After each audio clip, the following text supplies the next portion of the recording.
Bonsoir, bonsoir tout le monde. Bienvenue dans le Web Journal de Radio-Québec, édition du 26 juillet 2026.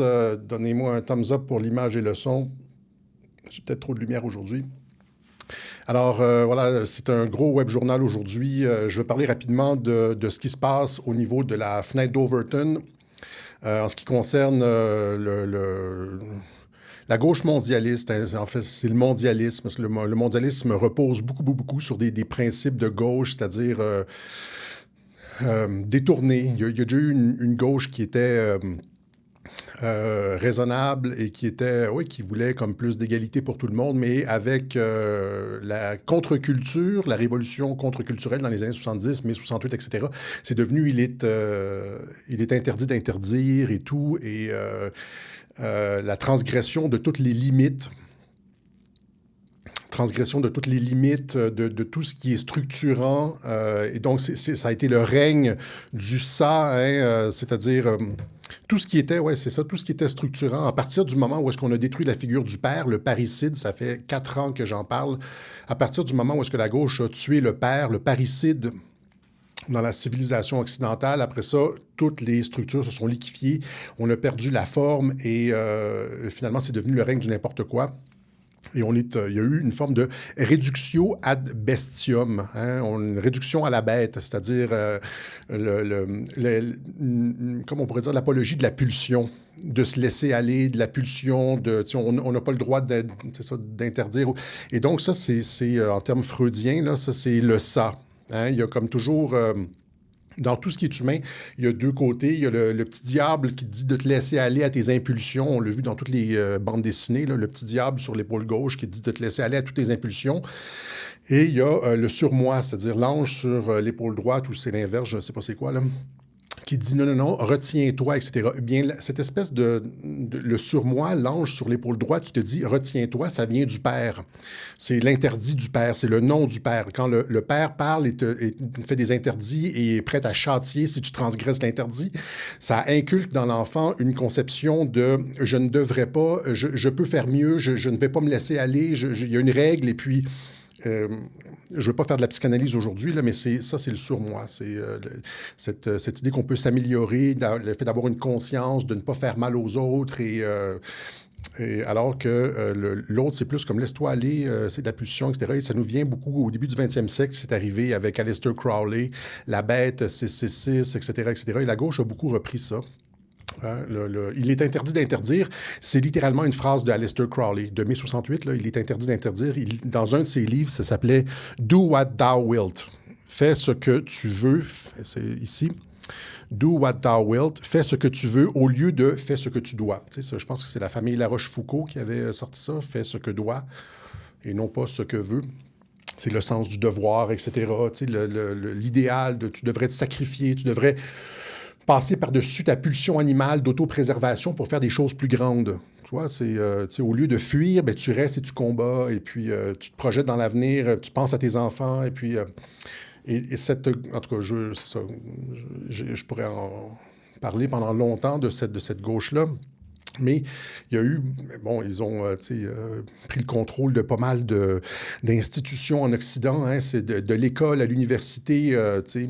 Regarde les valeurs des politiciens maintenant, les journalistes, tout le monde, tu dis tu dois rentrer dans un pays légalement. Si tu ne rentres pas dans un pays légalement, tu dois être expulsé. Bien là, les gens sont prêts à mourir pour contester ça. Et les journalistes te font chier parce que les gens sont entrés illégalement et puis tu les expulses. Puis là, ça, c'est de la gauche radicale. Et toutes les institutions sont comme phagocytées avec ce truc-là. Mais il y a, comme je dis, je ne passerai pas beaucoup de temps là-dessus. Je voulais juste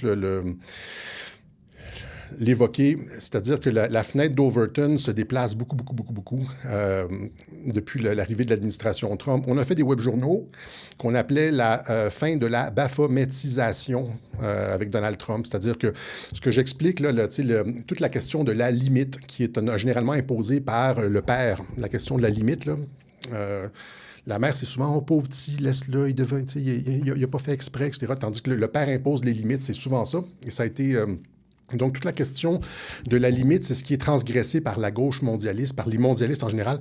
C'est ce que, dans la baphométisation, le web journal d'il y a 3 ans, j'expliquais que c'est justement ça, c'est-à-dire on transgresse la limite homme-femme, la distinction entre hommes et femmes, les trans, c'est ça, entre citoyens et non-citoyens. Tout le monde a le droit de voter, hein, tout le monde a le droit d'avoir de l'assurance maladie, tout le monde a le droit d'avoir des services, des soins, etc. Le gouvernement, même si la personne est là illégalement, le gouvernement doit payer des soins. Ça, il y a un juge en Ontario, il y a 2 semaines, qui a jugé ça, là, que même s'il était rentré illégalement, il ne devait pas être sur le territoire au Canada, le gouvernement ontarien doit quand même lui payer ses soins et tout ça.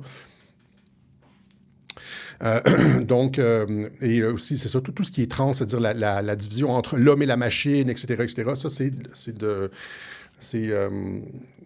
oui, c'est ça. C'est de la baphométisation. J'expliquais ça là-dedans. On va en parler aujourd'hui avec Trump, l'Antéchrist. On va parler de Palantir. On va parler un petit peu de transhumanisme, etc. Parce qu'il faut que je mette un peu les points sur les i, sur pas que je mette les points sur les i, mais que je clarifie certaines choses.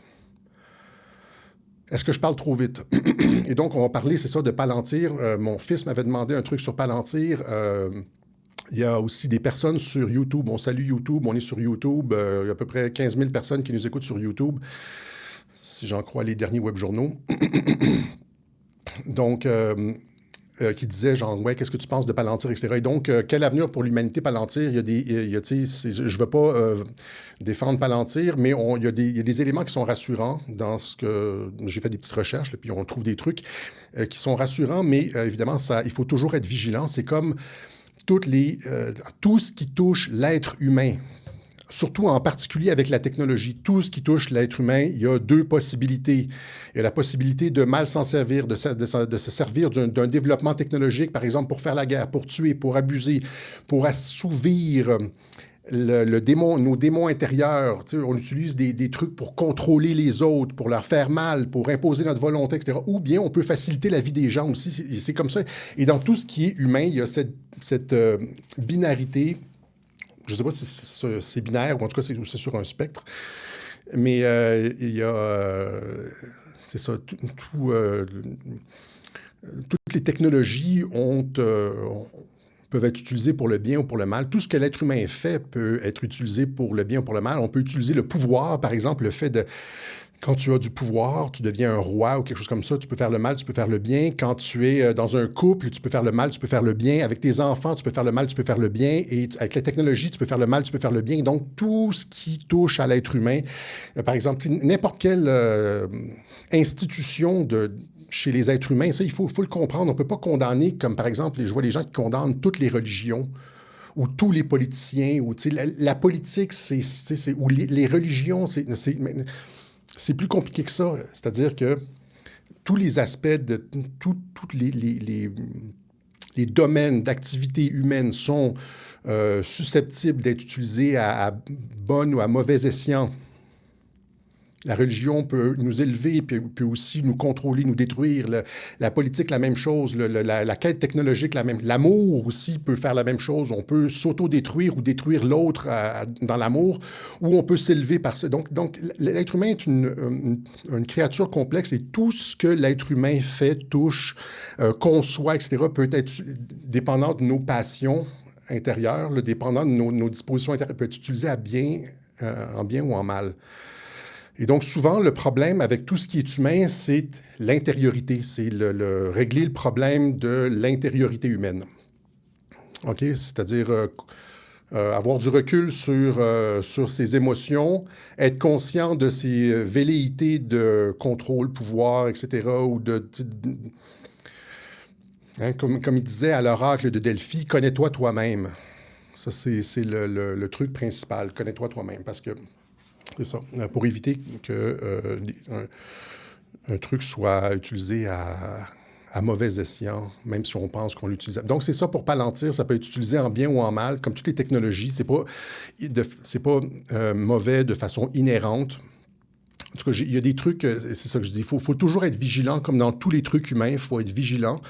Mais ils ont mis, quand ils ont créé Palantir, ils ont mis dans la structure même de la compagnie des sauvegardes. Là, on dirait, on les croit pas, etc. Oui, c'est bien. C'est comme la politique.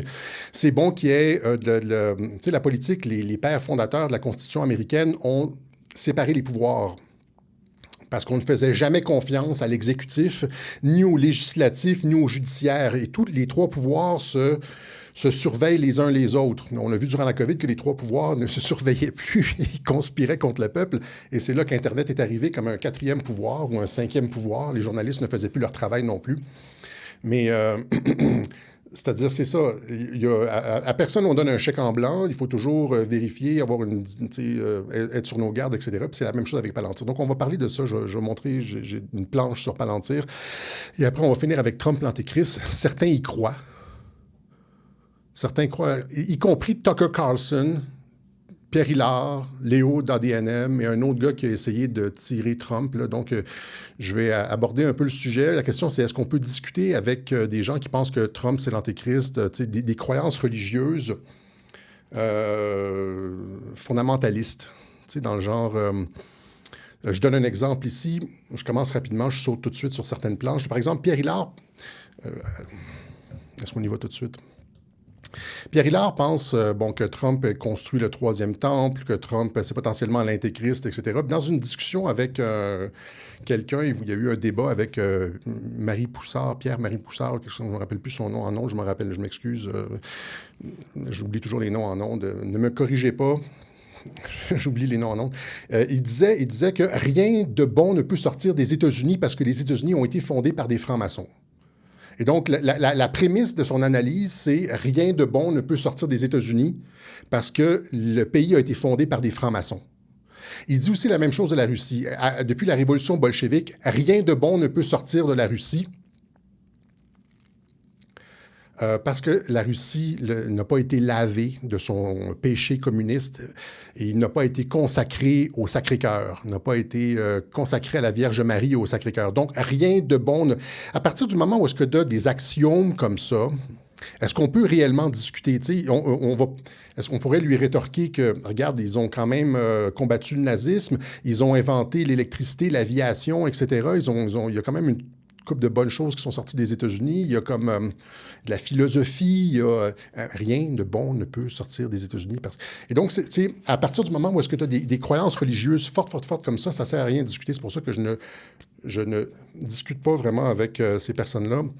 Même chose avec les gens qui pensent que Trump, c'est l'antéchrist ou Elon Musk, c'est l'antéchrist. Je veux dire, à partir on n'a plus rien en commun. C'est-à-dire que si tu penses que Trump, c'est l'antéchrist, tu penses que Q est une opération du diable. Hein? Puis c'est aussi de l'intelligence artificielle potentiellement, et donc c'est les anges déchus et tout ça. Et donc à un moment donné, on ne peut plus discuter. Tu as choisi ton camp, tu as choisi de te placer dans un tiroir bien spécifique. Ça ne sert à rien de dire « je ne veux pas être classé dans un tiroir ». Tu as choisi un truc, Trump, c'est l'antéchrist, Elon Musk, c'est l'antéchrist, etc. Et donc, à partir donc, c'est ça, il y a la question de est-ce qu'on peut parler de quand il y a les conceptions religieuses aussi fortes qui ne reposent sur rien de solide, pour lesquelles il n'y a aucune nuance et ce sont des axiomes qui ne sont pas vérifiables. Est-ce qu'on peut discuter réellement avec... Par exemple, est-ce qu'on peut discuter avec quelqu'un qui, un islamiste ultra convaincu qui jure toujours sur le Coran, qui égorge des agneaux dans sa salle de bain à la fin du Ramadan et puis qui est comme... non, il est comme complètement... Et donc... Mais tout ça pour dire qu'on va voir un truc sur Trump l'antéchrist. Mais je voulais commencer rapidement avec la fenêtre d'Overton qui bouge sur la gauche. Frédéric Broussard, on le salue. Frédéric Poussard, on le salue. Vous savez, j'ai toujours gâché. J'ai comme pas de... Je suis trisomique en ondes avec les noms, OK? Donc, c'est ça. C'est pour ça que je ne fais pas de débat avec des gens qui ont des conceptions religieuses comme ça ne sert à rien, c'est complètement... tout ça pour dire, c'est ça, la gauche, pour revenir à ça, la fenêtre d'Overton qui bouge, on n'aurait jamais pu imaginer une telle chose, alors qu'on était en train d'être submergé par le mondialisme et qu'il ne semblait n'y avoir aucune issue à nos souffrances. Et bien là, il y a comme un changement.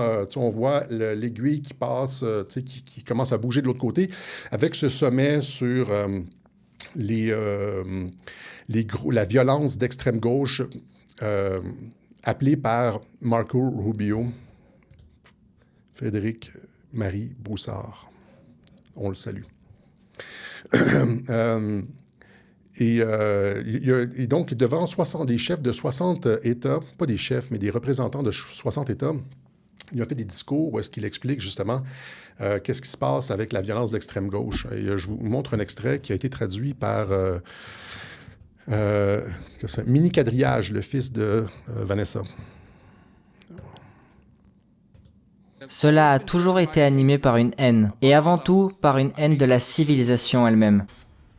C'est une révolte des pires contre les meilleurs, une révolte des faibles et des lâches contre les forts et les vertueux.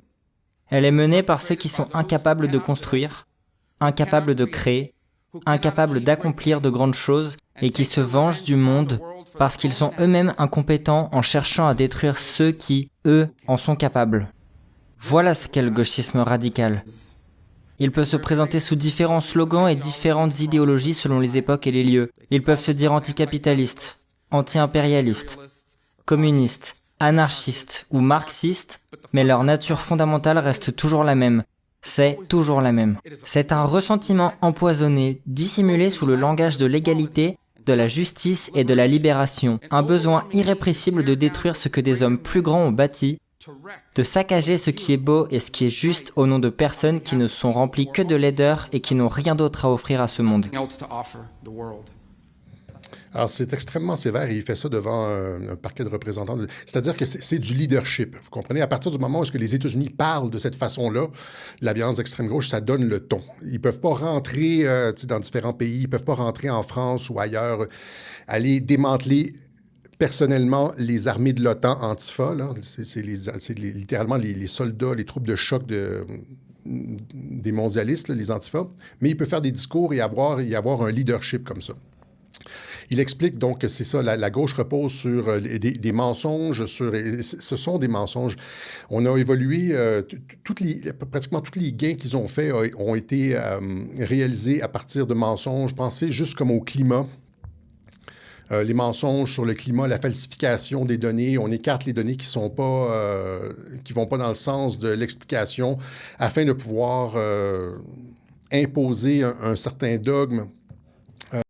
Le fait, par exemple, juste encore une fois récemment, une certaine misogynie contre les femmes qu'on voit, les femmes qui se font siffler, l'insécurité, etc. On essaie de nous faire croire que c'est pas l'islam, que c'est les masculinistes, alors que tout le monde sait que c'est l'islam, c'est beaucoup de Maghrébins qui ont cette attitude-là envers les femmes. Il y a eu aujourd'hui un attentat à Berlin, et là, partout sur les réseaux sociaux, on nous dit que c'est les hommes blancs, on met la faute sur les hommes blancs, alors que la réaction première, c'est de mettre ça sur les hommes blancs, alors qu'on sait que maintenant, c'est un attentat islamiste. Rappelez-vous, rapidement comme les rape gangs en Angleterre, le Parti travailliste qui refuse, le Parti de gauche travailliste qui refuse une enquête parce que ça, évidemment, ça discréditerait complètement la communauté musulmane, pakistanaise, etc., etc. On ne veut pas regarder les données qui contredisent. On ne va pas regarder le réel. Hein? Aussi, les feux de forêt qu'on voit partout, c'est allumé par des gens de gauche. Et aussi, la falsification des statistiques. Regardez, ça, c'était cette semaine. Il y a des gens qui ont été tapés dans le registraire du FBI pour des criminels blancs. Et qu'est-ce qu'on trouve rentré dans des criminels blancs? On trouve une quantité industrielle de noirs. Et là, après ça, donc, ça falsifie les statistiques, puisque ils vont dire « Ah, les Blancs commettent beaucoup de crimes. Regardez, les statistiques montrent que les Blancs commettent beaucoup de crimes. » Or, pour la plupart, c'est des Noirs et pour lesquels on a changé le libellé, la race à blanc. Ça a fait le tour d'Internet. Là, je vous montrerai pas, je vous montre un petit clip rapidement comme ça. Les gens se disent « Allez sur le registraire, regardez, c'est marqué blanc. » Donc, la gauche fonctionne sur la falsification, le mensonge, etc. They are hiding the race of so many people, mainly men, who have been arrested. Race, white, white, white. And you can go to this website. It's for all the New Jersey mugshots and put in the race white. And you're going to see several non-white men. Imagine if they did this in reverse. C'est des entrées, c'est des Noirs qui ont commis des crimes et on les étiquette comme blancs pour falsifier les statistiques. Parce qu'on sait c'est quoi, hein, les statistiques. Rappelez-vous, et on sait pourquoi aussi, ils ont des pays comme en France, on enlève les statistiques sur la race parce qu'on ne veut pas créer du racisme, etc. Mais évidemment, ça nous empêche de regarder le réel en face aussi. C'est ça le problème. Donc, je ne vais pas faire... c'est ça, ça fonctionne avec la falsification des données, le mensonge, la violence, avec de l'ingénierie sociale et aussi beaucoup de financement. Regardez ça ici, c'est Mac Ben cette semaine qui disait, à partir du moment où est-ce que Bolsonaro a été élu au Brésil, le USAID a doublé ses fonds au Brésil. Donc, ça fonctionne avec des fonds obscurs et du financement étatique par des organisations détournées, la Open Society de George Soros, mais il n'y a pas d'appui réel. Okay? Là, on va terminer ce segment-là rapidement avec ça ici. Donc, Elon Musk était en entrevue à The Economist. Et il a remis la journaliste à sa place, n'est-ce pas? Il a remis la journaliste à sa place. Tout le monde, ça a fait le tour du web. Je l'ai fait traduire encore une fois. J'ai demandé à Vanessa de le traduire. Merci beaucoup. Et là, ici, ça, c'est Catherine Herridge, dont je vous parlais la semaine dernière, qui dit, regardez ce segment-là. Puis là, il dit au journaliste, la journaliste lui dit, vous êtes détesté par beaucoup de personnes. Là, il dit, oui, mais regardez, les médias sont encore plus détestés. Vous mentez, vous tordez la vérité et vous inventez des étiquettes qui n'existent pas. Et là, il dit, et donc, il a répété en ondes exactement ce que j'ai dit dans Super Centriste il y a 2 semaines. Rappelez-vous, c'est-à-dire que on étiquette Elon Musk extrême droite, on étiquette Trump extrême droite, on étiquette des partis comme Marine Le Pen extrême droite ou AfD extrême droite, alors que c'est une position centriste normale qui, il y a 20 ans, était tout à fait avoir des frontières normales. Ça n'a jamais été considéré extrême. Maintenant, c'est extrême. Le fait de faire respecter des frontières, c'est extrême. Vous comprenez? Et donc, j'expliquais ça, c'est ça, dans le super centriste. Je disais, pour une immigration restreinte contrôlée, pour des relations équilibrées, sans propagande avec la communauté gay, un féminisme sans discrimination ni théorie du genre, pour une démocratie souveraine. Vous vous rappelez donc ce web journal-là? Et là, il lui rappelle ça. Il dit, c'est pas les positions... Vous mentez quand vous déplacez la fenêtre d'Overton en disant que c'est d'extrême droite, c'est du super centre. Il dit exactement ce que j'ai dit il y a 2 semaines. Je vous montre l'extrême. Vous soutenez non seulement la droite populiste, mais aussi l'extrême droite. En fait, des partis très marginaux dans certains pays. Non, je soutiens les gens normaux. Ce que vous appelez à tort l'extrême droite. Vous les considérez comme des personnes normales? Oui. Littéralement, il suffit de remonter 10 ou 15 ans en arrière. Ces politiques étaient tout à fait normales. D'ailleurs, l'une des astuces que je trouve assez drôle consiste à prendre un discours d'Obama ou d'Hillary, puis interroger quelqu'un qui appartient à ce que j'appelle la gauche lunatique, et à lui demander « Que pensez-vous de ce discours de Trump ?»« Oh, c'est la pire personne qui soit. En réalité, c'était un discours d'Obama, ou bien c'était un discours d'Hillary. » Je suis d'accord pour dire que le centre de gravité de ce pays a basculé et que le Parti démocrate s'est clairement déplacé vers la gauche. Mais ce n'est pas de ça dont je parle. Des marginaux? Mais s'il vous plaît. En réalité, ce ne sont que des gens normaux. Que des gens normaux. Voici les principes. Dites-moi lesquels d'entre eux vous semblent terribles. Que nous devrions avoir des frontières sécurisées? Que nous devrions avoir des villes sûres? Que nous devrions avoir des dépenses raisonnables? Lequel de ces 3 principes relève de l'extrême droite?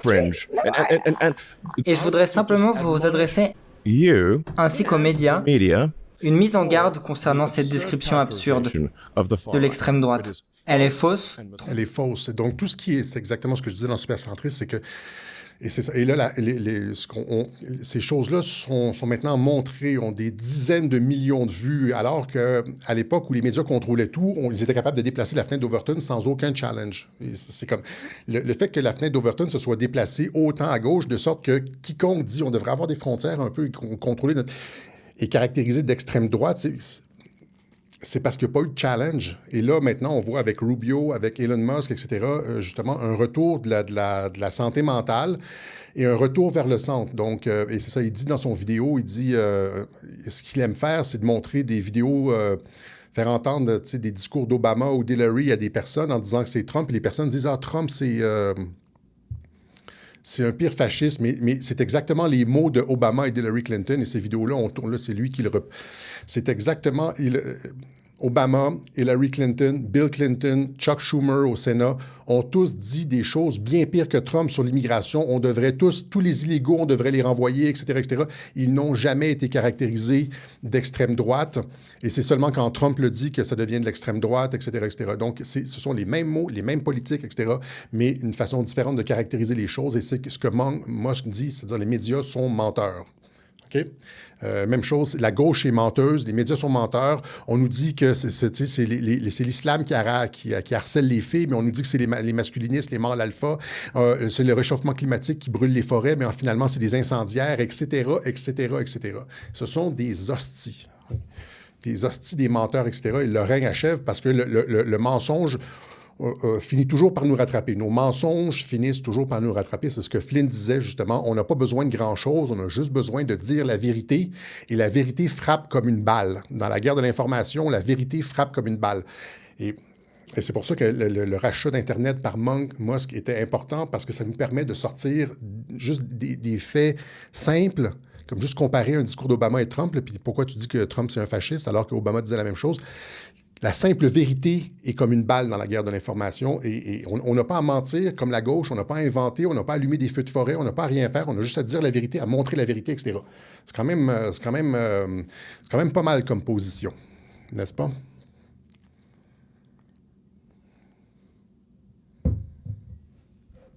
Donc, la fenêtre d'Overton qui se déplace, et ça, c'est une bonne chose. Vers le centre, parce que...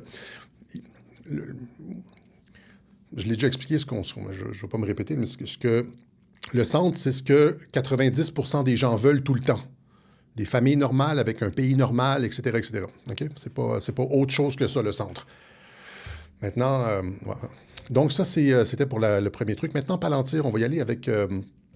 on va faire tout de suite le saut à Palantir. Les gens m'ont demandé qu'est-ce que tu penses de Palantir, Alexis, etc. Donc, comme je l'ai dit en début d'introduction, il faut être vigilant, etc. Il ne s'agit pas de donner carte blanche et tout, sauf que dans la structure, ce que j'ai vu là, en faisant des recherches, c'est que dans la structure même de Palantir, il y a des garde-fous qui ont été intégrés.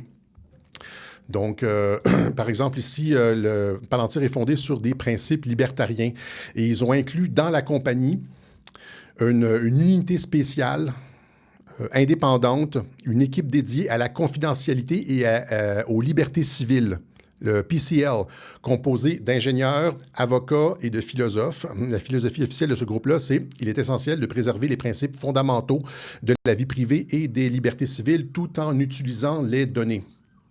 Quand ils utilisent les données, il faut préserver la vie privée et les libertés civiles. OK? Donc ça, c'est pas du marketing, c'est rentrer dans la structure même de la boîte. Et par exemple, ici je donne un exemple de ça, quand l'administration Trump commençait à utiliser, je pense qu'elle a utilisé Palantir pour sortir des illégaux, il y a un groupe de pression dirigé par Cindy Cohn, ici, de EFF, là, le EFF, qui a dit à Palantir, peux-tu nous expliquer c'est quoi ton truc, c'est quoi ta position sur les libertés civiles avec ce que vous êtes en train de faire, etc. Et là, ils leur ont répondu dans une lettre qui est justement republiée par elle. Oups, je l'ai effacé, lui. Donovan, c'est ça? Non? Oui, ouais. Donc, dans la lettre, Palantir explique, OK, donc... Palantir's Public Human Rights Commitment. Il y a un engagement à Palantir pour les droits de la personne. Donc, Palantir c'est un document PDF, donc je n'ai pas pu le traduire. Donc, Palantir has repeatedly placed human rights at the center of its public-facing commitments. Donc, dans ses engagements, les droits de la personne sont au centre des préoccupations. Palantir a refusé de travailler avec le Customs and Border Patrol, CPS, là, en 2020. Palantir a refusé de travailler avec Customs and Border Patrol, qui était à l'époque dirigé par Chad Wolf. Il faisait des trucs qui étaient... il tordait un peu les coins ronds avec la séparation des familles, etc. Et Palantir a invoqué les droits de la personne pour refuser de travailler avec Customs and Border Patrol, ICE, là. Donc, c'est un cas où est-ce que Palantir juge, le comité de surveillance de Palantir, là, le Civil Liberties, etc., regarde un dossier, une demande du gouvernement, puis dit on ne peut pas faire ça parce que ça viole les libertés civiles. Et effectivement, je pense de toute façon, un juge a dit que le DHS didn't have authority to suspend DACA, etc., etc. Donc, c'est des ingénieurs, des avocats et des philosophes qui se penchent sur les dossiers et qui vont refuser de travailler avec le gouvernement si ça viole les droits de la personne. Ici, ça continue. Donc, je ne me rappelle pas c'est quoi son nom, Crowley, je pense. Le directeur de cet organisme-là, à l'intérieur de Palantir, qui regarde les dossiers un par un et qui juge si ça viole la vie privée, etc., alors que Palantir a dans sa charte le respect de la vie privée et à l'intérieur de certaines limites et les droits de la personne. Donc, il nous dit ici, encore une fois, Palantir's public commitment include Palantir acknowledge its corporate responsibility to endeavor to protect human rights. C'est la responsabilité corporative de Palantir de respecter les droits de la personne et de respecter les principes définis par l'ONU. Le Guiding Principle on Business and Human Rights de l'ONU. Donc, ils appuient en particulier la déclaration de l'ONU sur les droits de la personne, l'article 3, l'article 12, etc. Ils ont, vous comprenez ce que je veux dire, là, c'est-à-dire qu'ils ont des mécanismes en place et ils ont une politique bien officielle de respect de la vie privée et des droits de la personne. Et ils vont refuser de travailler avec, si ça viole... Donc, c'est une compagnie qui a comme... On peut être pour ou contre, mais c'est une compagnie qui a, dès le début, dès sa création, qui a mis certains garde-fous. Oui, ça peut déraper, il faut être vigilant, etc. Mais il y a... Alex Karp, ce sont des philosophes qui ont créé Palantir. Et donc, ici, il y en a ça, c'est un autre. Si l'administration Trump n'a pas demandé à Palantir Technologies de constituer un registre des musulmans. Donc, le PDG de Palantir Technologies, Alex Karp, a déclaré que son entreprise n'avait pas été sollicitée pour établir un registre des musulmans résidant aux États-Unis et qu'elle ne le ferait pas, même si une telle demande avait été faite. Okay? Donc, dans l'interview, Karp a fermement rejeté l'idée que sa start-up d'exploitation de données basée à Palo Alto, Californie, puisse un jour coopérer avec le gouvernement pour créer un registre permettant de suivre les citoyens en fonction de leur religion. Ils ne feront pas ça. Donc, il y a quand même des garde-fous. Oui, il peut y avoir des abus comme tout, mais il y a des garde-fous construits dans la structure corporative de Palantir. C'est pas comme Klaus Schwab et comme Yuval Noah Harari qui ne croient pas du tout au libre arbitre. OK? On n'est pas du tout dans le même territoire. Donc, Palantir, ici, donc c'est ça, fondé sur des principes libertariens. Il y a des garde-fous techniques intégrés qui rendent l'espionnage de masse secret beaucoup plus difficile. C'est pas impossible. C'est pas impossible non plus à la NSA, à la CIA, etc., mais à Palantir, il y a des garde-fous. Donc, chaque action sur les plateformes Gotham et Foundry de Palantir, c'est les plateformes principales, est enregistrée dans les journaux d'audit détaillés. On ne peut pas simplement se promener dans les données, tu sais, genre, je travaille chez Palantir, puis je fais juste comme, je vois, chaque action sur les plateformes est enregistrée et auditée. C'est-à-dire qu'il y a une révision après ça de qui a accéder, quelles données, etc., pour pas qu'il y ait d'abus. OK? On ne peut pas simplement se promener dans les données. Tout laisse une trace de ce qui a été accédé, à quoi, quand et pourquoi ça a été accédé. Donc, c'est traçable, auditable. Les abus sont détectables et traçables. C'est l'opposé du principe de la boîte noire et d'un système de surveillance secret. C'est exactement ce qui s'est passé. Ceux qui ont suivi le Obamagate, là, avec les Five Eyes, il y a des gens qui allaient... je pense que c'est Hammer... Le programme Hammer, je pense, des contracteurs de la CIA allaient dans les ordinateurs de la NSA et avaient carte blanche. Ils pouvaient regarder n'importe quoi, les dossiers de n'importe qui, etc. Puis il n'y avait pas de traçabilité, c'était pas auditable, etc., etc. Donc, contrairement à la NSA et à la CIA, Palantir, c'est traçable et auditable. C'est-à-dire que Palantir est plus transparente que la CIA et la NSA. OK? Et là, ils disent aussi, dans d'autres articles, ils disent, par exemple, que de toute façon, on est à l'ère de l'information, 99% de ce qu'on appelle la surveillance, c'est de la surveillance commerciale. C'est-à-dire que tu es à côté de ton téléphone et puis tu parles de popcorn, puis là, genre, tu fais ta recherche Google, puis il y a une annonce tu vas sur un site, puis il y a une annonce de popcorn, c'est des métadonnées, etc. Palantir, Alex Karp dit que ça, eux ne font rien de différent de ça, c'est-à-dire du captage de métadonnées, sauf que dans le cas de Palantir, ça peut être utilisé contre des criminels. Par exemple, tu peux dire, par exemple, tu peux mettre dans... C'est pas de la surveillance mur à mur, c'est ça que j'essaie de dire. En tout cas, c'est ce qu'ils disent.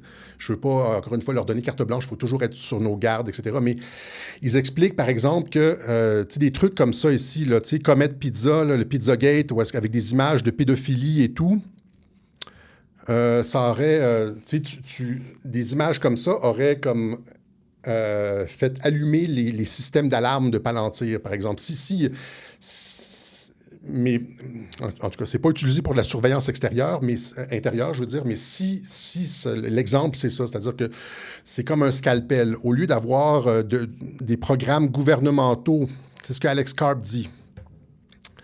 Il dit vaut mieux une entreprise privée qui fait de la recherche au scalpel avec des mots-clés criminels qu'un gouvernement léviathan obèse qui enlève qui fait comme ce que les gouvernements français, canadiens, etc. font, c'est-à-dire mettre l'identité numérique, etc. pour...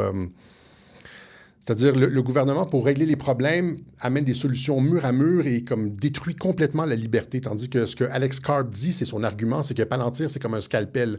Il n'enlève pas les libertés, etc. Mais au lieu d'avoir des programmes de contrôle total gouvernementaux, le gouvernement fait appel à Palantir et Palantir, il va comme au scalpel. C'est sa définition. Je ne sais pas si c'est exactement ça. Il dit aussi, Alex Karp, dans des différentes... entrevues, par exemple, que l'intelligence artificielle, de toute façon, est nécessaire parce que la Chine est très, très, très avancée en intelligence artificielle et que la personne qui déploie l'intelligence artificielle la plus efficace, finalement, va dominer le 21e, 22e siècle. Hein? Donc... par exemple, si la Chine a une intelligence artificielle 3 fois, 4, 5 fois plus performante que l'intelligence artificielle des États-Unis, les États-Unis deviennent graduellement comme des Amish, c'est-à-dire déclassés technologiquement, comme quand tu prends l'avion puis tu vas dans des pays du tiers-monde puis tu te dis « Ah, ils n'ont pas ça. Ici, l'Internet lag. » Dans ton hôtel puis tu es à la 2G, là. C'est comme... Tu peux rien regarder, tu peux même pas aller sur Twitter parce que ça lag. Là, ben c'est ça, c'est-à-dire que c'est du déclassement technologique. Et donc, avec l'intelligence artificielle, la Chine va arriver avec des inventions ils sont déjà rendus au 22e siècle. Là. Si vous regardez un peu ce qui se produit en Chine en termes de technologie et de développement, là, on est déjà arriéré. Ils vont avoir des trucs, des véhicules anti-gravité, des matériaux composites dont on n'a jamais entendu parler, avec des nouveaux alliages, des structures moléculaires. Ils vont vendre ça et nous autres, nos vieilles voitures Ford vont être complètement... ça va être comme genre... ça va être comme la calèche du 18e siècle. Et donc, ils vont dominer. Et donc, il y a une nécessité, c'est comme ça, hein, c'est la compétition entre les nations. C'est une réalité humaine, ça aussi, la compétition. On ne peut pas juste être toujours sur la compétition. Il y a de la compétition, ça existe. C'est comme, même entre deux voisins, là, c'est qui a la pelouse la plus verte et la mieux tondue. Et encore une fois, c'est une réalité. On peut le déplorer, mais c'est une réalité humaine. OK? Et donc, il dit qu'il est pour des limites auto-imposées, des garde-fous et des règles d'engagement claires. Donc, c'est auditable, traçable, avec des règles d'engagement claires, etc. Et c'est une compagnie privée qui sort le contrôle des mains du gouvernement, mais pour laquelle le gouvernement, que le gouvernement peut auditer. Donc, ça empêche le overreach, comment je pourrais dire...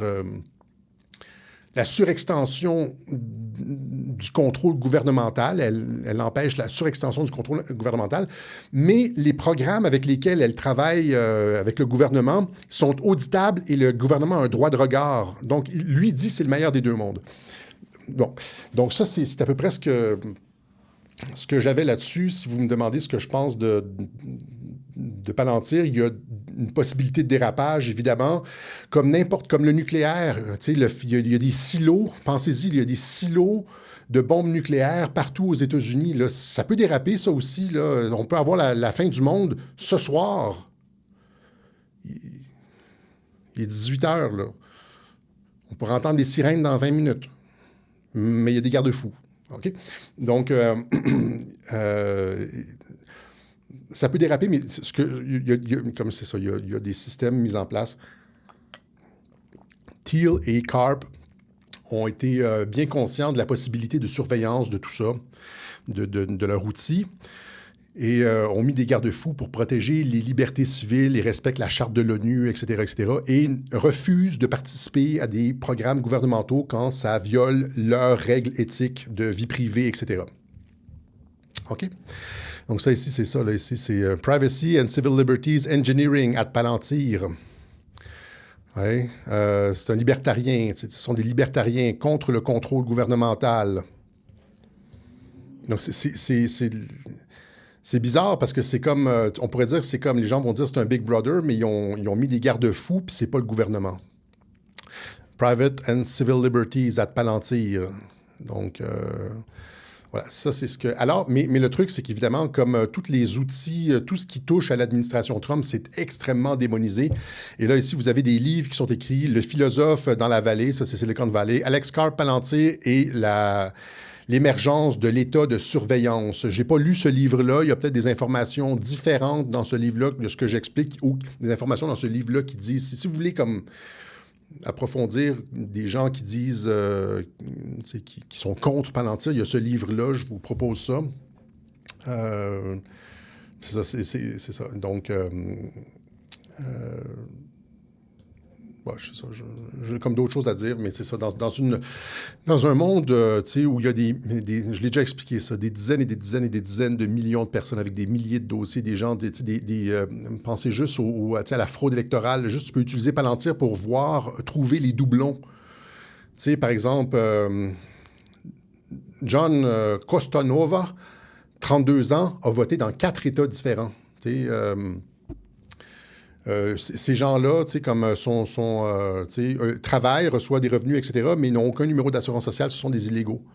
Donc, je ne sais pas dans quelle mesure une société hyper bureaucratique avec des centaines de millions de personnes peut continuer à évoluer avec une bureaucratie qui fonctionne avec du papier, des tampons, puis, et pas de gestion de données avec l'intelligence artificielle. Ça, c'est pratiquement impossible et inconcevable. Okay? Donc, ça, c'est ce que j'avais à vous dire sur Palantir. Et il y a aussi un autre truc sur Palantir qui est intéressant, c'est ce qu'on a vu dans les vidéos. Ça ici, ça c'est... je pense que c'est... Vous voyez, avec la boule de Palantir, là, je pense que c'est John Trump. Dans la vidéo de Elon Musk, là, Sweetland, la vidéo que tout le monde a aimée, avec le quantum et tout ça, on voit John Trump, c'est l'oncle de Trump qui a fouiller les dossiers Tesla, et on le voit avec Palantir. Et donc, il y a comme un lien Palantir, Quantum, comme quand Trump, il y a un mois, a parlé de Quantum Dominance, etc. Palantir, il y a un lien avec Palantir là-dedans. Et qu'est-ce qu'on sait? C'est-à-dire, d'un bord, il y a The Rise of the Surveillance State. Ça, c'est la version pessimiste. Moi, je vous ai donné comme une version comme un petit peu entre les deux, mais il y a aussi l'autre version. Est-ce que Palantir pourrait être utilisé pour détruire le nouvel ordre mondial? C'est-à-dire, à partir du moment où est-ce que tu utilises l'intelligence artificielle et la capacité de traitement de données contre les satanistes, contre ceux qui utilisent l'adrénochrome, contre le mouvement révolutionnaire mondial dont nous a prévenu JFK. Si on utilise Palantir contre ces gens-là, ça c'est autre chose. Donc, pour faire s'effondrer la pyramide, je spécule, là. Mais vous comprenez, c'est-à-dire qu'il y a comme une interprétation pessimiste de Palantir, mais aussi une interprétation optimiste, positive de Palantir. Et dans la vidéo, rappelez-vous la vidéo que Mike Flynn a publiée sur... au mois d'avril, qui montrait tous les coups fourrés d'Israël aux États-Unis. C'était un avertissement parce qu'Israël avait brisé le cessez-le-feu à Gaza, ou c'était avec le Liban, là, c'est ça, il avait tiré...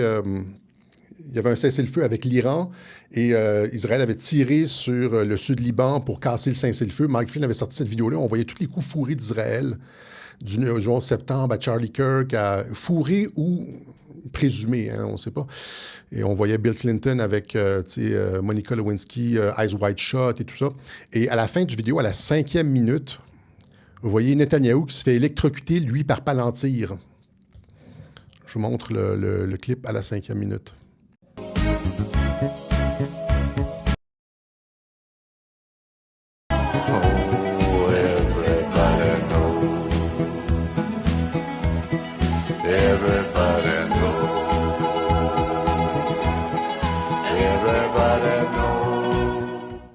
Oui, donc, est-ce qu'ils ont été capables de se débarrasser de l'état profond avec des capacités de traitement de données d'information, est-ce qu'ils ont des capacités quantiques avec un mélange entre les travaux de Tesla qui étaient détenus peut-être par, c'est ça, des parties du département de l'énergie, mélangés le département de l'énergie, John J. Trump, l'oncle de Trump, avec Palantir, ça fait peut-être un outil qui nous permet de sortir du nouvel ordre mondial et puis de détruire.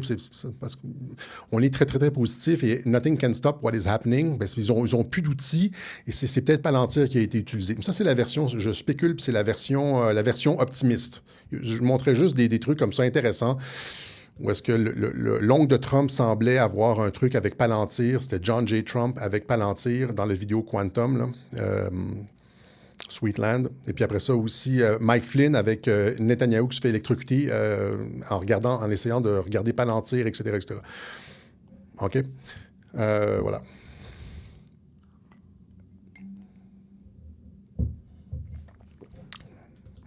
Maintenant, que dire de l'Antéchrist? Donc, Donald Trump, c'est l'Antéchrist. On va terminer avec ça ici. Je ne sais pas combien de temps ça va durer ici. Donc, un ancien marine et candidat au Congrès de la Floride déclare que Trump est l'Antéchrist et le faux Messie. Hein? Donc, il affirme qu'il doit être tué. Dans une vidéo délirante, le corps des marines a répondu. C'est sûr que si tu penses que Trump est l'Antéchrist ou que Trump fait advenir l'Antéchrist, ou c'est Barron, ou c'est comme Trump construit le troisième temple, c'est sûr que tu dois... Ce gars-là, il est conséquent. C'est-à-dire que tu dois tuer Trump. Si Trump a vocation à amener l'enfer sur Terre... c'est sûr qu'on doit tout faire pour l'arrêter. Et donc, puis là, après ça, il y a Tucker Carlson qui a dit la même chose. Est-ce que Tucker Carlson pense réellement que Trump, c'est l'Antéchrist? Mais après ça, il s'était rétracté. Non, j'ai jamais dit ça. J'ai jamais dit ça. Ça sonnait comme du Elon Musk, là, genre Trump est dans les dossiers Epstein, puis après ça, ils rigolent avec lui. Hein? Ou bien Flynn, on va en parler juste avant de terminer. Flynn qui critique un peu Trump, et puis après ça, qui montre la vidéo où est-ce que Trump l'encense, les gens ont mordu à l'hameçon. Encore une fois, il faut suivre de près si vous voulez commenter. Mais même chose avec Pierre Hilard, c'est ça, qui dit que Trump... Il n'a pas dit clairement que Trump c'est l'Antéchrist, mais c'est comme... ça va dans le sens il fait le travail qui va amener l'Antéchrist, la construction du troisième temple et qui va amener l'avènement de l'Antéchrist. Si c'est la réalité... Trump doit être arrêté. Il n'y a aucune négociation. Il n'y a pas de genre... je me pose des questions. Si tu penses réellement que Trump, c'est l'Antéchrist, hein, et que Q... Donc, Q, c'est un truc de l'Antéchrist aussi. C'est un truc satanique. Hein, et Léo nous disait, ouais, Q, c'est peut-être une intelligence artificielle. Et l'intelligence artificielle, ça vient des anges déchus. Donc, c'est ça... C'est toute la connexion Q, intelligence artificielle, ange déchu, Trump est là-dedans. Et donc, c'est ça. Q nous amène encore une fois, aux anges déchus, à l'enfer sur Terre. Quand c'est comme ça, il n'y a plus de discussion. Là. Il n'y a pas de... Tu suis tu regardes les axiomes, là, le fondement du raisonnement qui ne repose sur pas grand-chose. Puis après ça, tu regardes où est-ce que ça va, puis tu te dis, genre, il n'y a plus de discussion possible à partir du moment où est-ce que tu penses que tu passes de where we go one, we go all à Trump, c'est l'Antéchrist, où il fait advenir l'Antéchrist, et puis, tu sais, il travaille avec les anges déchus, etc. Là. On n'est plus du tout dans la discussion de, non, tu dois faire comme ce gars-là, c'est-à-dire proposer, tout faire pour l'arrêter. Hein? C'est-à-dire que si tu penses que Trump travaille avec les anges déchus ou va dans le sens des anges déchus, ben tu dois te réjouir quand Biden vole les élections. Il y a plus d'entre-deux. Là. C'est l'antéchrist, là. C'est comme, on a besoin de... C'est les anges déchus. On a besoin d'un exorcisme à la Maison-Blanche. Toute cette histoire de collusion avec la Russie, quand Obama tentait de destituer Trump, Hillary, tout ça, qui, eux, sont des vrais satanistes. Là. Hillary, elle vénère Lucifer. Quand eux essayaient de destituer Donald Trump, ben c'était une bonne chose. Ils auraient dû réussir, n'est-ce pas? C'est la conséquence, normalement, de ta position. C'est-à-dire, Q, c'est les anges déchus. C'est dommage que Trump se soit tiré de cette histoire de collusion avec la Russie, etc., etc. Okay? Tu dois aller au bout de ton raisonnement. Bizarrement, c'est ça, tu dis genre la technologie, tout ça, c'est la technologie. Toute la technologie, c'est mal. La technologie, c'est les anges déchus. Et donc, ça tourne toujours mal. Non, la technologie, ça ne tourne pas toujours mal. Et ceux qui rejettent la technologie aux États-Unis, les Amish, votent Trump. Ils rejettent complètement la technologie et ils comprennent que Trump ramène le sens dans la politique et la civilisation occidentale, c'est-à-dire il remet des règles, il combat la baphométisation. Même chose aussi avec le cardinal Sarah, qui dit, le cardinal Sarah déclare à l'UE que l'idéologie du genre et le fondamentalisme islamique sont des bêtes apocalyptiques. C'est malheureusement ce que Trump combat, là, n'est-ce pas? C'est ce que la gauche lui reproche. Hein? Et pourtant, il rechristianise le pays, Trump, comme aucun président jamais dans l'histoire, même pas JFK, même pas Reagan. Il n'y a aucun président qui a mis à contribution tous les ministères pour pousser le christianisme le jour de la prière. Rappelez-vous, c'était quoi, le Marco Rubio qui fait une prière, c'est comme... On se demande comment, genre, quelqu'un qui travaille pour les anges déchus, on pourrait imaginer Hillary, là, comment quelqu'un qui travaille pour les anges déchus, qui pousse la technologie, l'intelligence artificielle, la technologie des néphilim, genre finalement rechristianise le pays et défait tout l'élément baphométique dans la civilisation occidentale. Moi, j'ai toujours dit, hein, je l'avais expliqué, j'ai fait un web journal là-dessus, que ma position sur Trump, c'est que c'est un catéchon. C'est quelqu'un qui repousse l'antéchrist au contraire. C'est le contraire, c'est-à-dire qu'il va repousser l'antéchrist.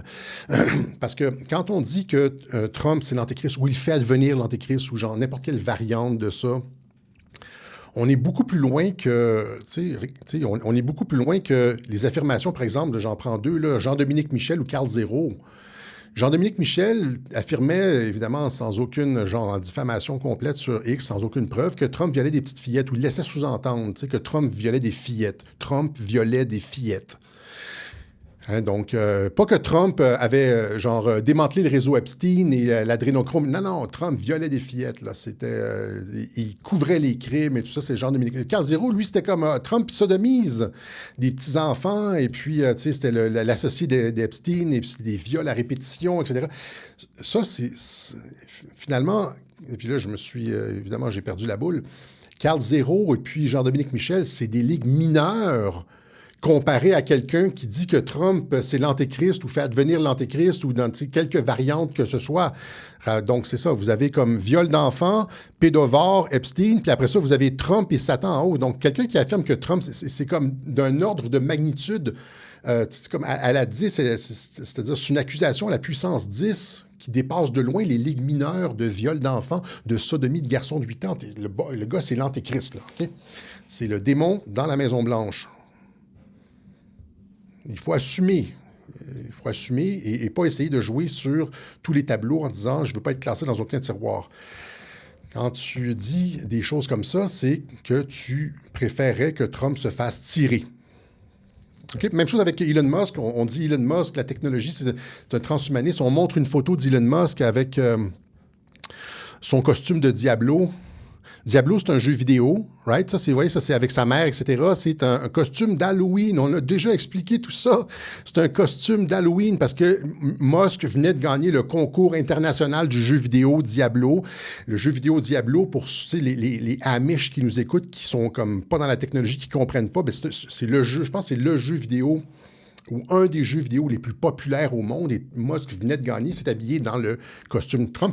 Musk, c'est pas un chrétien. Hein? Et donc, et sa copine de l'époque, Amber Heard, celle qui a poursuivi Johnny Depp pour violence conjugale, etc., Amber Heard, c'était la copine de Musk à l'époque. Et Musk lui a demandé de s'habiller en Mercy, un autre personnage de jeu vidéo, et elle s'est habillée en Mercy, un autre personnage de jeu vidéo.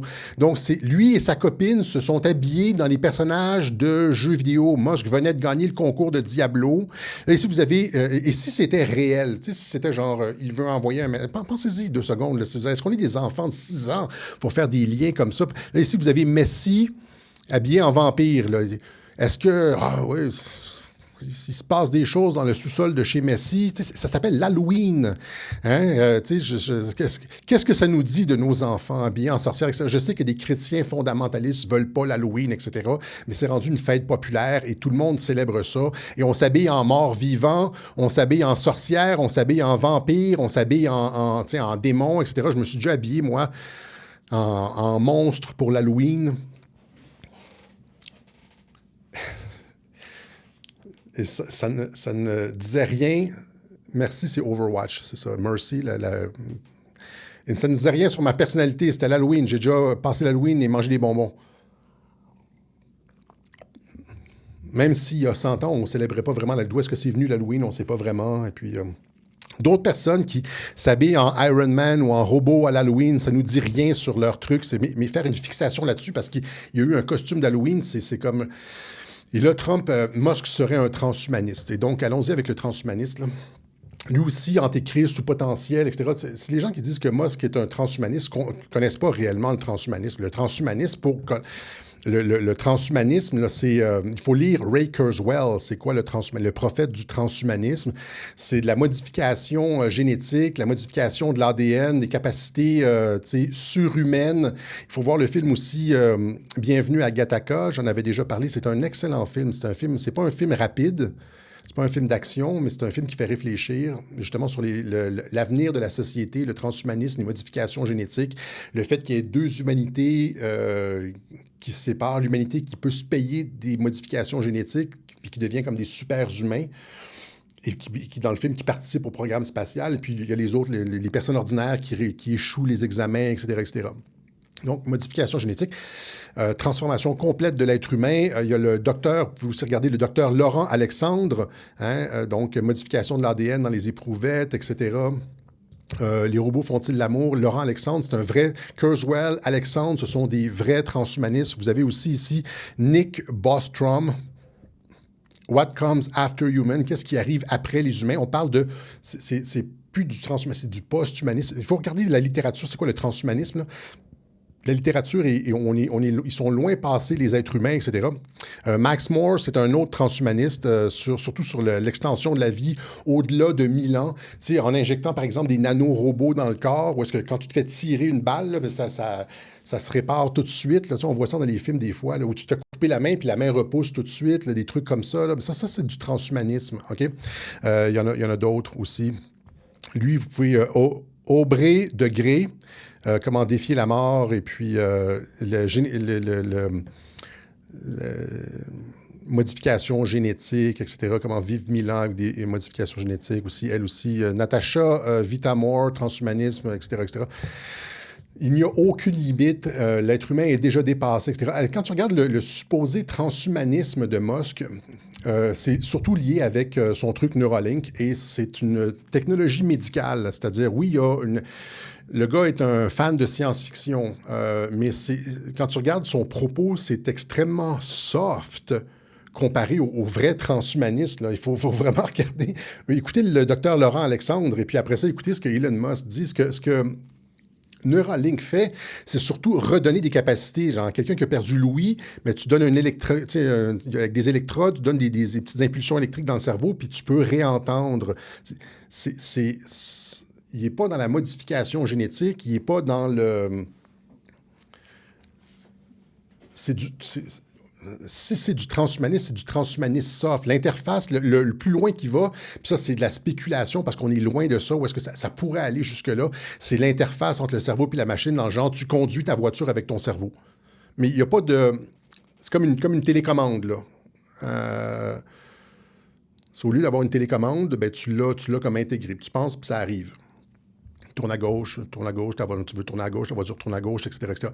Ça ne change pas l'être humain parce que tu peux toujours enlever, il n'y a pas de modification génétique et tu peux toujours débrancher le Neuralink. Et si tu débranches le Neuralink, tu restes entièrement ta personne.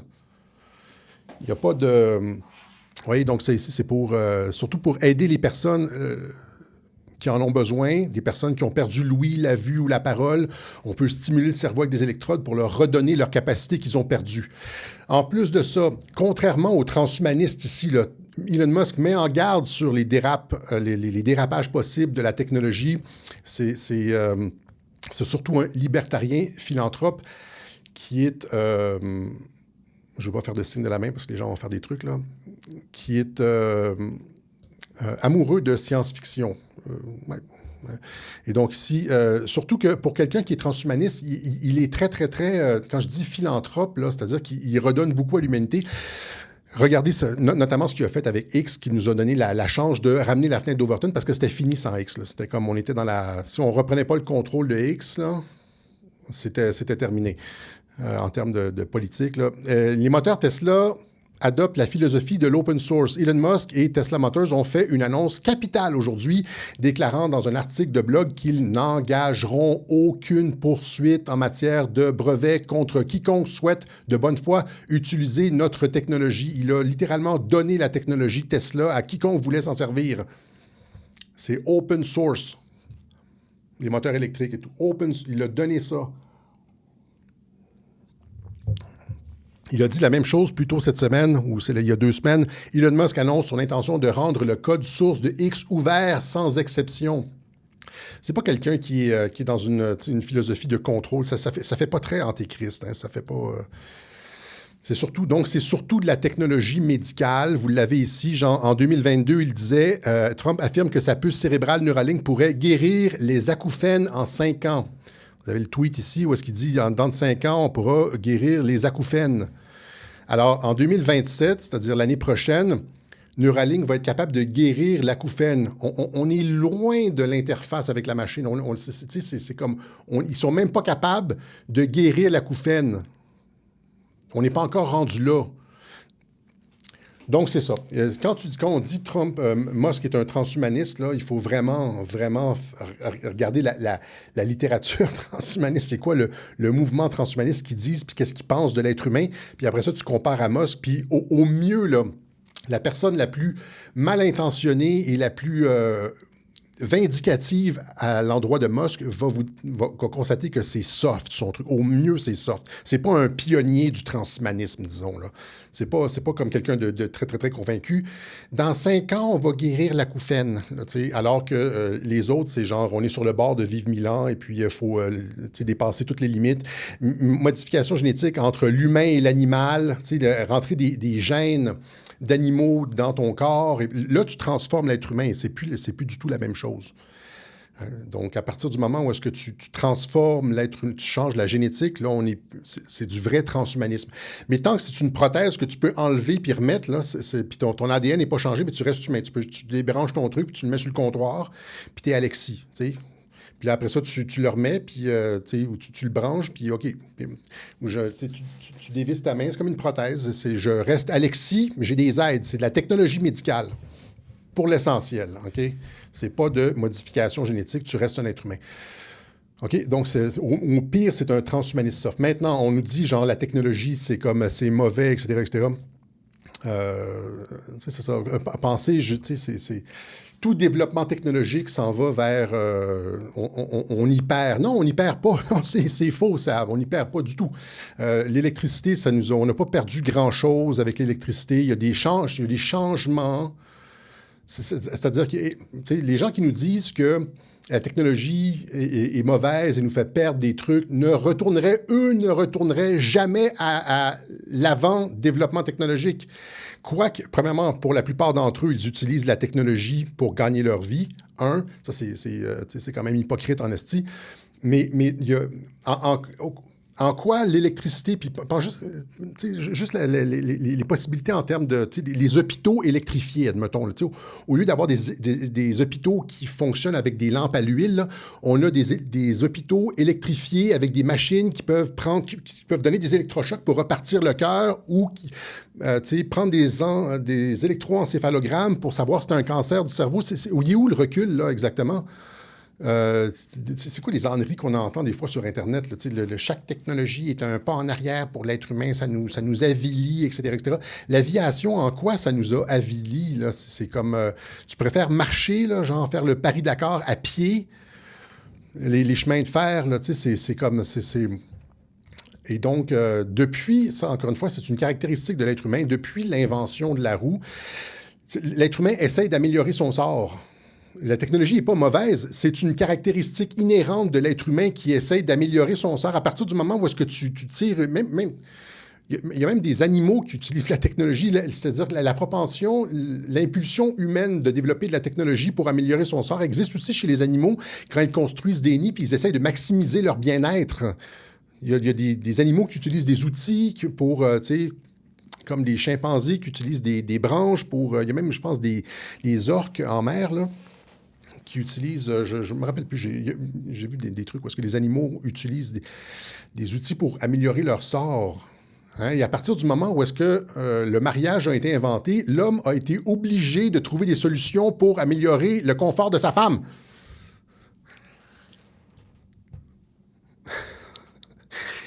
Se casser la tête, c'est parti de la roue. Puis là, c'est passé à travers le bouton à 4 trous jusqu'à la machine à laver, et puis tout ça, c'est comme... Qu'est-ce qu'on a perdu avec la machine à laver? Je veux dire, on a plus de temps, c'est tout. On a perdu... C'est quoi, là, tu fais de la méditation quand tu laves la vaisselle, là, puis c'est comme... c'est... Vaut mieux se fouetter dans le dos. C'est bien quand la vie est difficile. Moi, je suis plus comme quelqu'un qui pense que plus les êtres humains ont de temps libre, pour certaines personnes, évidemment, c'est de l'oisivité, puis ils vont juste regarder des séries Netflix en mangeant des chips. Mais moi, quand j'ai du temps libre, je fais plein de choses intéressantes. Je fais des recherches. Je préfère avoir du temps libre que de faire la vaisselle. Je préfère activer mon cerveau que d'être attelé à des tâches ménagères. Le développement technologique me permet de maximiser ma capacité de réflexion, mes connaissances, me développer en tant qu'être humain. À partir de, je veux dire, on ne va pas retourner à l'époque des chasseurs-cueilleurs, là. Il y a des personnes comme, par exemple, en France, Francis Cousin. Moi, j'ai décroché avec Cousin, j'ai débranché quand il voulait retourner à l'époque des chasseurs-cueilleurs. Puis critiquait la séparation des tâches, la spécialisation dans la société, c'est-à-dire... la spécialisation de la société fait en sorte que tu peux avoir des philosophes, il y a différentes répartitions de richesses, tu peux avoir des philosophes, des artistes, etc., des personnes qui excellent dans un truc particulier. Ça permet la spécialisation. Mais l'automatisation, puis l'intelligence artificielle, ça va nous donner du temps libre pour qu'on se spécialise dans les choses dans lesquelles on excelle au lieu de faire des tâches ménagères puis des trucs abrutissants. C'est des trucs abrutissants à faire le lavage, là. Je suis désolé, là, c'est comme non, là. Non. OK? Et donc, c'est ça. Pensez-y 2 secondes. Ceux qui n'aiment pas la technologie vont vous dire que la machine à vapeur, finalement, c'est une technologie de l'enfer, là, parce qu'on mobilise le charbon dans la fournaise et puis c'est littéralement alimenter le diable. C'est des âneries qu'on entend une après l'autre. Mais Marconi, la radio, en quoi l'humanité a régressé avec ça? Vous voyez un petit peu où est-ce que je m'en vais. Là. Je ne vais pas continuer. Le télescope Hubble, la technologie qui nous a permis de comprendre ce qu'il y avait à l'extérieur de l'atmosphère un peu. Ben là, il y a toutes sortes de théories là-dessus, mais on voit des trucs... comprendre c'était quoi un peu la Lune, voir les cratères, la lunette, ça a commencé à... l'être humain est curieux. L'être humain est curieux et veut améliorer son sort. La technologie, ça s'inscrit là-dedans. Ça s'inscrit là-dedans.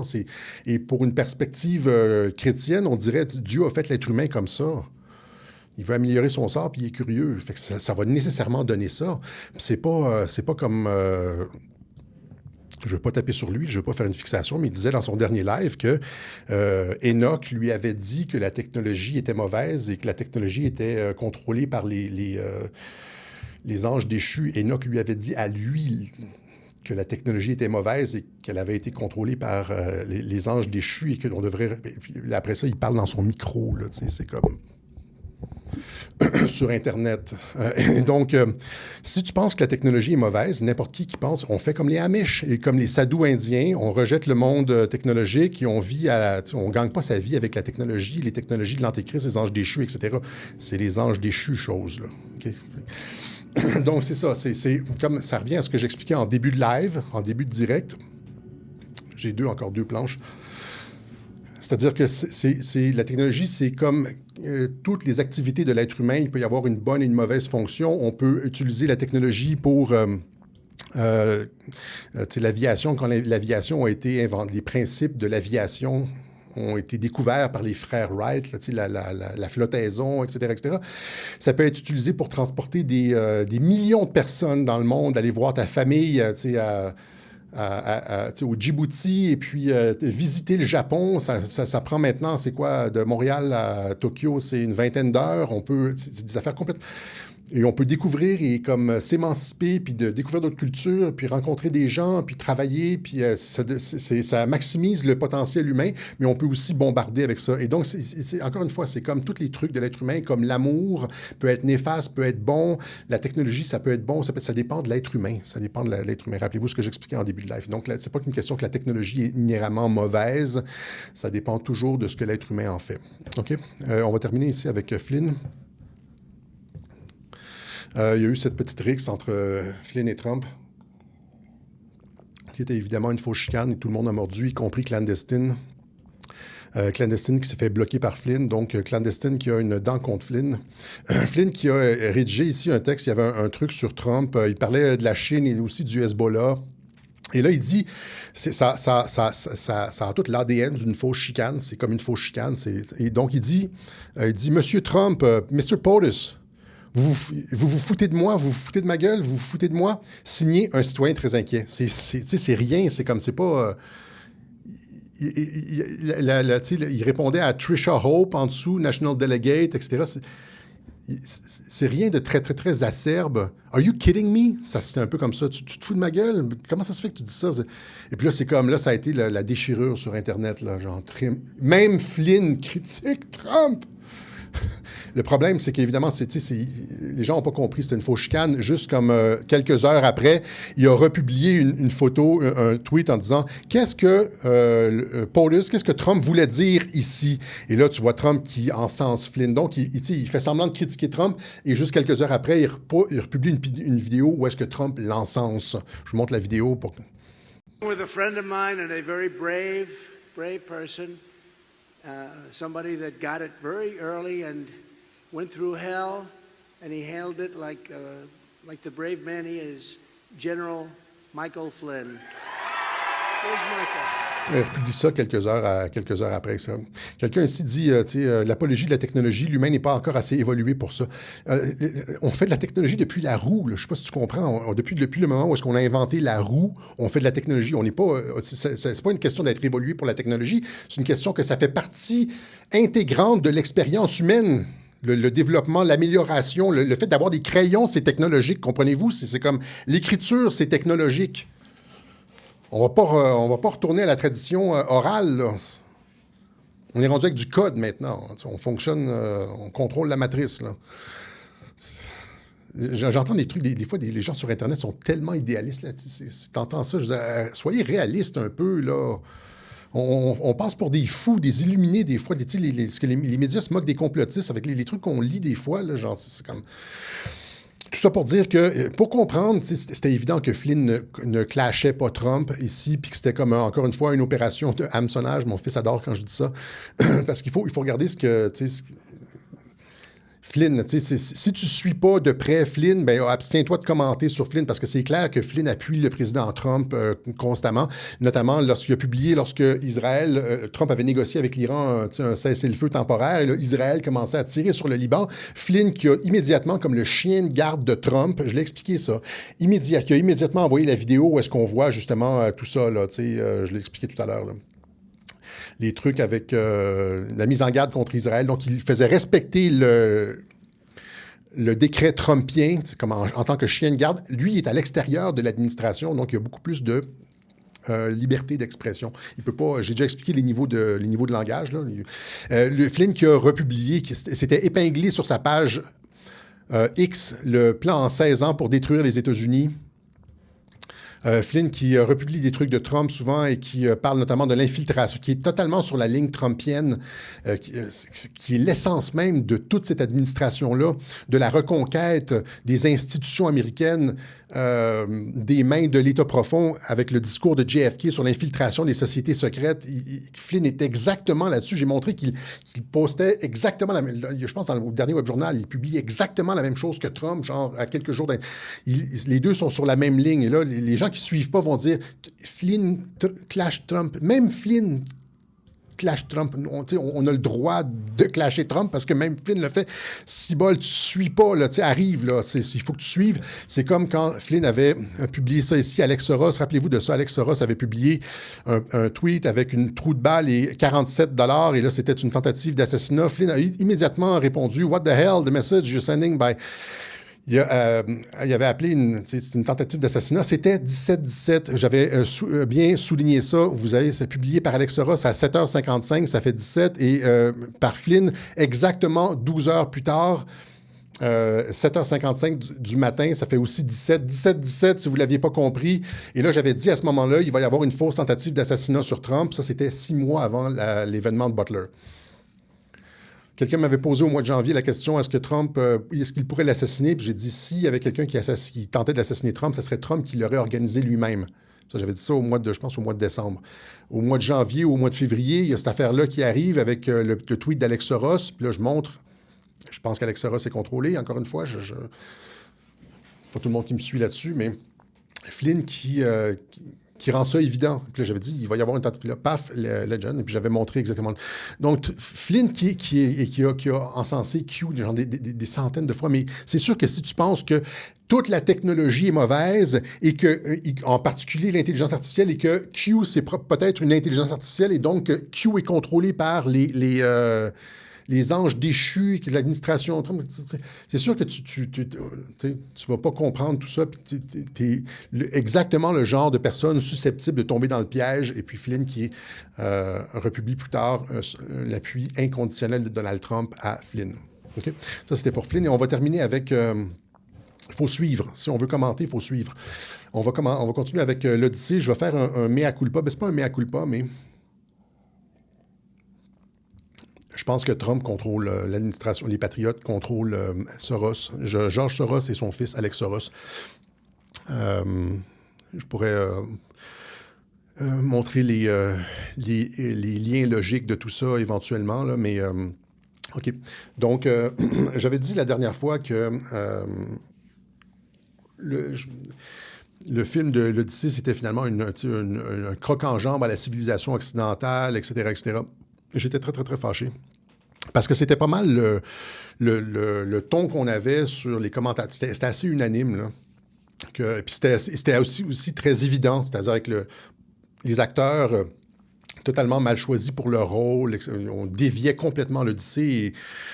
Et puis là, il y a Bernard Massy. On le salue, Bernard Massy, qui est venu me demander, est-ce que tu as as-tu écouté l'interprétation de Jonathan Pajot, qui est un commentateur sur YouTube? Et puis j'avais dit oui, mais Pajot avait une idée complètement différente là-dessus. Il pensait que c'était en fait un message d'espoir, de retour de la civilisation sur des nouveaux fondements, le retour du père à sa femme, etc. Donc, le retour de la relation homme-femme saine avec le retour du mâle, etc., etc.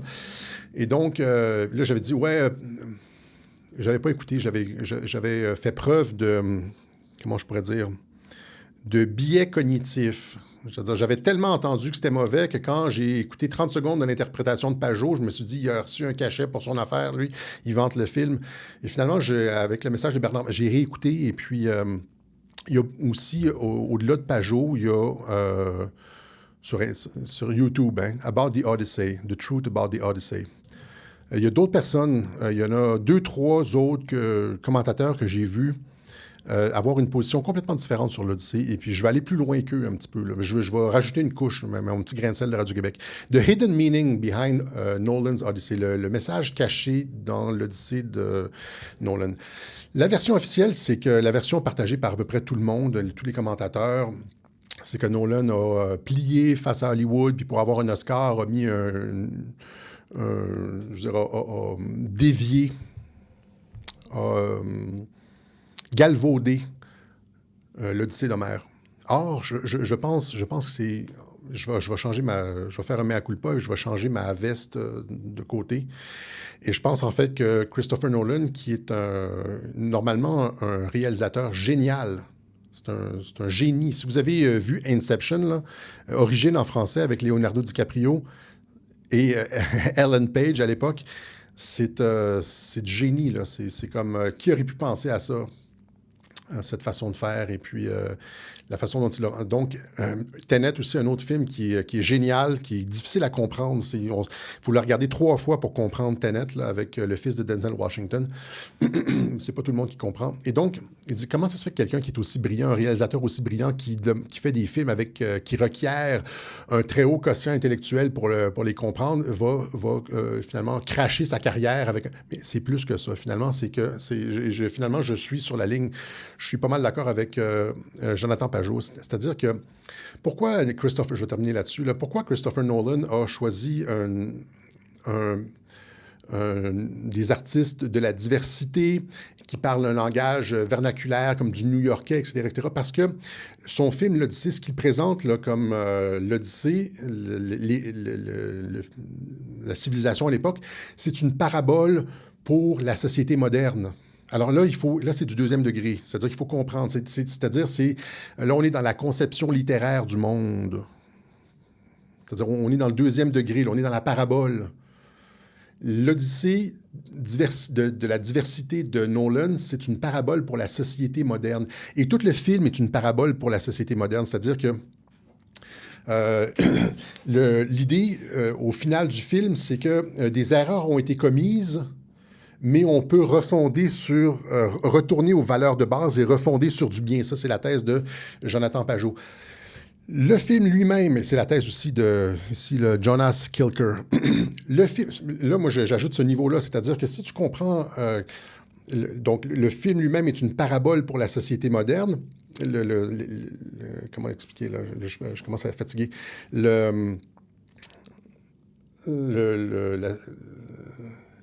L'environnement du film est une parabole pour la société moderne. Le film lui-même est comme un cheval de Troie. C'est-à-dire que tu présentes un film et Nolan, c'est comme Odyssée. Vous comprenez? Donc, c'est comme une mise en abîme. C'est exactement comme Inception. Je m'explique très mal. J'espère que les gens vont coller leur intelligence sur mes mots défaillants. Inception, c'est ça. Hein? Origine, c'est comme une mise en abîme. C'est un rêve dans un rêve dans un rêve dans un rêve. Hein? Eh bien, c'est la même chose avec l'Odyssée. C'est-à-dire que c'est une mise en abîme. C'est-à-dire que Nolan utilise le cheval de Troie de son film qui représente la société moderne pour le faire passer de façon subtile, sans éveiller les soupçons, mais avoir un message, comme le dit Pajot, un message d'espoir, de refondement de la civilisation sur des valeurs traditionnelles, etc., etc. Ou plus sur des bonnes valeurs. Donc, je ne sais pas si vous... C'est un petit peu plus compliqué. C'est un petit peu plus... Je voulais juste dire que c'était un petit peu plus compliqué que ce que j'ai dit la dernière fois. Tout ce que j'ai dit sur la diversité et puis le fait qu'on se fait voler nos histoires, etc., c'est vrai. Mais dans le cas de Christopher Nolan, je pense que ce réalisateur-là est réellement brillant. En fait, si c'était ça ferait de lui un génie. Dans le genre Sun Tzu, là. Trump, l'art de la guerre. fausses chicanes et tout. C'est-à-dire, tu crées un film qui est très, très, très... qui est une parabole pour la société moderne, comme cheval de Troie pour véhiculer ton message de refondement de la société sur des valeurs intègres. Wow! Si c'est ça, ça se peut que ce soit pas ça, mais si c'est ça, chapeau Nolan, tu viens de rentrer dans le panthéon des réalisateurs les plus intelligents de l'histoire. Voilà, c'est ce qu'on avait pour vous aujourd'hui. On remercie ceux qui font des contributions à Radio-Québec. On n'est pas capable de survivre sans vous. C'est toujours très difficile l'été. On sollicite votre appui, nous donner ce micro pour adresser les problématiques, les questions que les gens ont, les interrogations et clarifier pas mal de choses dans l'époque dans laquelle on vit, parce que c'est compliqué, c'est pas clair, hein, c'est comme tu vois, même moi, je me suis trompé avec l'Odyssée, le film de Nolan, c'est toujours des fois, c'est plus subtil qu'on le pense, et on fait cet effort-là à Radio-Québec d'essayer de dépasser nos limitations, on fait le pari de l'intelligence et de notre public, hein, contrairement aux médias qui font toujours le pari de la stupidité des gens. Et donc, c'est compliqué, on se fait rentrer dedans et on sollicite votre soutien comme d'habitude. Vous savez comment faire. Il y a par Interact, par PayPal, il y a par carte, il y a comme par la poste. On remercie ceux qui le font. Ce ne sont pas des dons, ce sont des contributions volontaires ou des abonnements ou des contributions volontaires comme tous les autres médias comme Radio-Québec. Si on enlevait les médias alternatifs comme nous, bien, on serait pris avec les médias ordinaires et avec l'information des médias ordinaires. On serait nulle part. Ça serait déjà passé. La société aurait déjà été baphométisée. Finalement, ça aurait été une bonne chose parce que finalement, s'il n'y avait pas eu tous les médias alternatifs, Trump ne serait pas rentré en 2016 parce qu'il est rentré par Internet, là. Et Trump ne serait pas rentré en 2016. Merci. Des fois, je vois des dons qui passent. Là. Merci, Benny Fight. Trump ne serait pas rentré en 2016 et on aurait pu éviter l'enfer sur Terre. Vous comprenez? Donc, c'est à cause des médias alternatifs, dans une perspective antichristique, là. C'est à cause des médias alternatifs comme Radio-Québec que Trump est capable de gagner et de faire advenir l'enfer sur Terre. Ou bien, ça c'est une perspective de crinquer, là, mais ou bien c'est le contraire, c'est-à-dire que c'est grâce à ça qu'on est capable de battre justement le système, qu'on arrive à une singularité où est-ce qu'on était censé être complètement détruit, perdre complètement le contrôle de notre planète, de notre civilisation. Et finalement, on est capable de retourner. C'est le thème de Heavy Pulp. Là. On est capable de retourner la situation à notre avantage et de repartir sur des nouvelles bases. Comme le dit le film de Christopher Nolan, c'est à cause des médias alternatifs et pas à cause des Black Pills. Voilà. Donc, merci à ceux qui nous propulsent. Sans les médias alternatifs, on serait nulle part. Merci à ceux qui font le saut. En plus de ça, c'est anonyme. Moi, je vois passer les noms. C'est anonyme. Vous le faites ça... Rendez ça disponible pour des centaines de milliers de personnes qui ne peuvent pas, veulent pas, ou ont oublié, ou ça sera la prochaine fois, etc. Merci à ceux qui le font. Voilà. Donc, on va vous laisser sur Heavy Pulp. Ça va être notre clip de outro. Encore une fois, si vous avez la possibilité, si vous avez comme quelque chose qui vous reste dans vos fonds de tiroir, pensez à Radio-Québec. Et puis, entre-temps, on vous donne rendez-vous la semaine prochaine pour une autre édition du Web Journal de Radio-Québec. Salut la gang!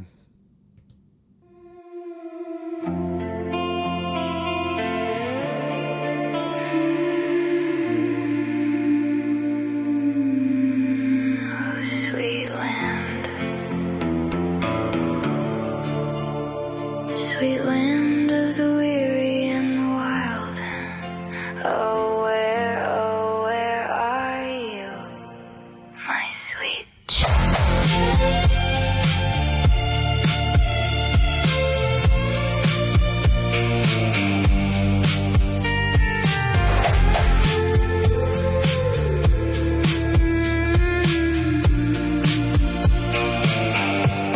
The garden's either dying or about to come alive. The river's either drying or it's deep enough to dive. Can't tell if it's the dusk or if it's breaking into dawn. Are we going on or are we going gone? Somebody said a storm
If you can hear this from the other side,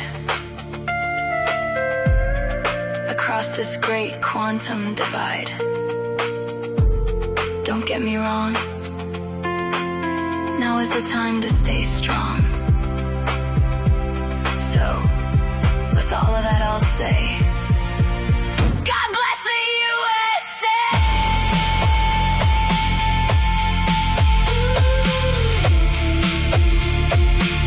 God bless the USA!